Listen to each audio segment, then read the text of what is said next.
What's up, fight fans? This is Kurt DeVille with Counterpunch Boxing News, and I have some new news concerning Frank, the Cuban Flash Sanchez. Get this. Frank Sanchez is pumped to reunite with Eddie Reynoso and Canelo Alvarez. Heavyweight contender Frank Sanchez believes he made the right decision by reuniting with Eddie Reynoso and Team Canelo Alvarez. Sanchez returned to the ring last Saturday night with a first-round blowout of Daniel Martz at the Dignity Health Sports Park in Carson, California. The bout was a part of the undercard to the junior middleweight clash between Sebastian Fonfora and Brian Mendoza. And he says, quote, "I am very happy getting together with Reynoso and Canelo," Sanchez said to George Imbro. "They have always been very special to me, and from the moment they saw me arrive, they hugged me as if I never left. They reinforced the idea that soon I will be world champion." For reasons beyond his control, Sanchez left Team Canelo to Los Angeles, where he was placed under the orders of respected Hall of Fame trainer Joe Goossen, who prepared the Cuban boxer for a fight in October of 2022. While acknowledging Goossen's mediocre work, Sanchez never stopped thinking about the good old times under Eddie Reynoso's guidance and did not rest until he returned to his former teacher. He said, "I feel that Reynoso and I have an excellent chemistry, and that is something that helps a boxer a lot, especially when he is in an important place. On the other hand, you have Canelo Alvarez, who spends time with you, puts his arms over him, and tells you that you are going to be champion. That is something that motivates me." Sanchez is now 22-0 with 15 KOs, caught the attention when he beat Efe Ajagba in October of 2021 by outboxing him to a victory and dropping him, by the way. And let me counterpunch.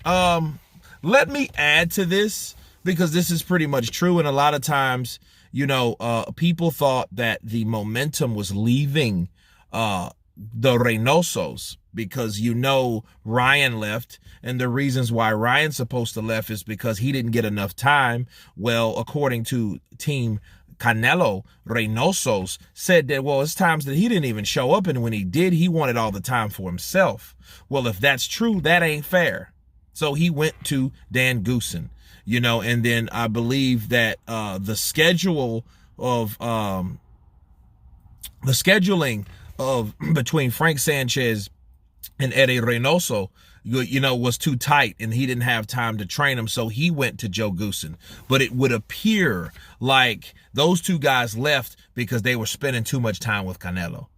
You know what I mean? So that, so it's good that people clear that up and clean that up, because a lot of people just thought like, okay, they're just putting and keeping all their attention towards Canelo Alvarez, and I think it was just too much testosterone in the room, too many chiefs, not enough Indians in that particular situation, with Ryan, with his, Instagram followers, and Canelo with his superstar status. And, and then you had Oscar Valdez over there, and you had the former heavyweight champion Ruiz. So you had a lot of people that were there, and then some people fell off. But another thing I want to add with Frank Sanchez and the Reynosos is that he can understand them the way that he needs to understand them. Joe Goossen, I don't think, does.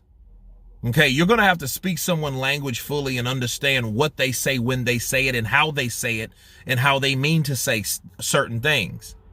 Okay?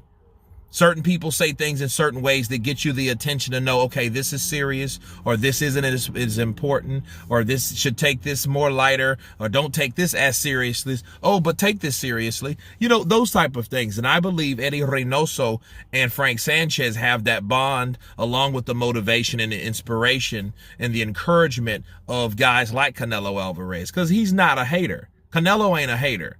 And Frank Sanchez very well might be world champion one day, but I think with Joe Goossen, he couldn't communicate the way he wanted to, because he felt it was mediocre, because I think Joe Goossen showed him certain things according to maybe a translated description of what he wanted. Okay. And I think Frank needs more than that. A lot of Cuban fighters get with certain trainers that can't speak English, they're automatically at a disadvantage because they don't really know what that trainer is actually trying to tell them. Maybe it's a generalized version, but no, not the way that they actually need to tell them. Okay? So, I think that's very important. So that's one thing that I put in there, that counterpunch, along with the training and the inspirational talks. And I think that it's a good thing. I'm glad that they're back together because I think it started with the Reynoso, so I think it should end with them. Why not? But anyway, you guys tell me what you think of Frank Sanchez going back to Team Canelo to train to possibly become the next heavyweight champion of the world. Of course, please subscribe. And you guys been Counterpunch. Peace!